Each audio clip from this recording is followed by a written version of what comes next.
Hello, in this video we'll be covering Logical Volume Manager, specifically on how to create a volume group, how to create a logical volume, and how to create a file system. To begin, let's run some commands to see how many available physical volumes we currently have available. By running lspv, we could see the HDisk available in our system. We'll be working with HDisk1 today. So there's two methods on how to create these volume groups.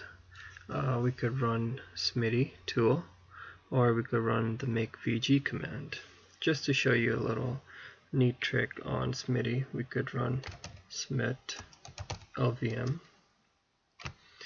We could do volume group, since we're creating a volume group. Add a volume. Add an original volume group. Maybe in the future I'll make a tutorial or a video describing the differences between original volume group, big volume group, and scalable volume group. But for now, let's create this volume group as an original volume group.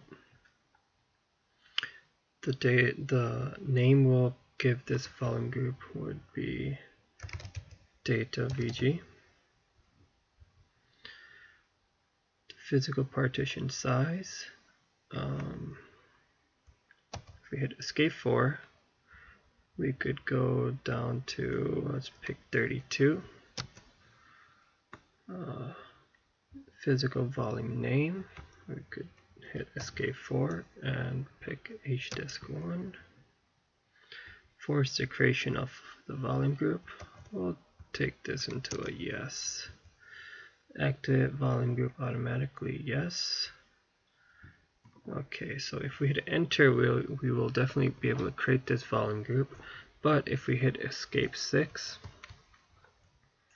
it will give us the command that SMIDI is using to create this volume group. As you can see here, it's using the make VG command, and then it is using -y to name the volume group. Size in megabytes will be 32 per partition, and it's using HDisk1 forcefully to create. Okay, just wanted to show you guys that. So if we hit escape 0, we could exit out of SMIDI, and we could create the volume group by ourselves by running make VG -y data VG. The size we'll do 32 on HDisk1.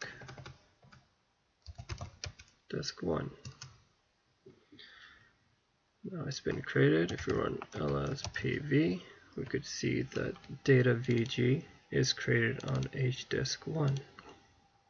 Great. Okay, so now we'll have to create the logical volume. We could also create this by running SMIDI LVM, or we could run SMIDI LV, or we'll do through a command line by running make LV -y to name the data, the LV, which would be data, we'll name it LV. The type, we want to give it a JFS2, on which VG will say data VG, and we want to give it this LV 20 partitions from data VG. By hitting enter, we would be able to create this logical volume. Now if we run lsvg -l data VG, we could see that data LV was created, a JFS2 type, 20 partitions taken out of data VG and allocated to data LV.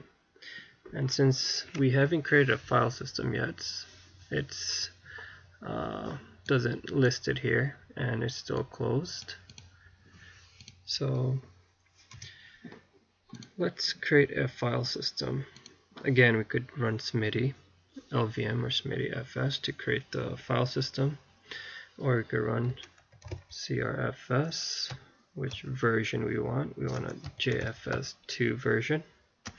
On which device, we'll say data LV, and we want to mount it, let's say on data FS, and we want to make it auto mount.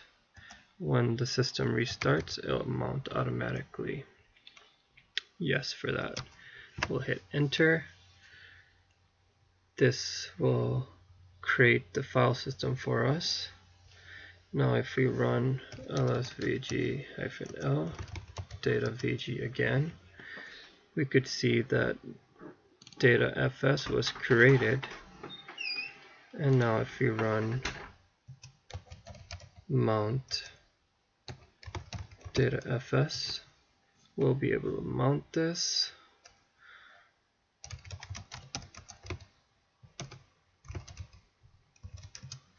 And now we could see that it is in an open state versus prior it was in a closed state after mounting.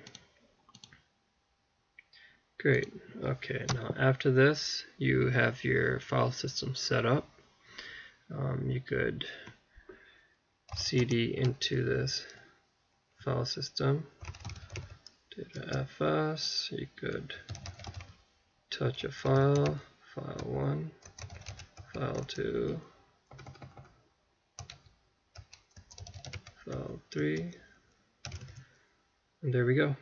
Alright, thanks for watching, and hopefully I'll be able to upload some new videos, more videos soon. Thank you. Like and subscribe, please comment. Again, forgive me if I've done anything wrong or stated anything wrong. Thank you for watching. Bye bye.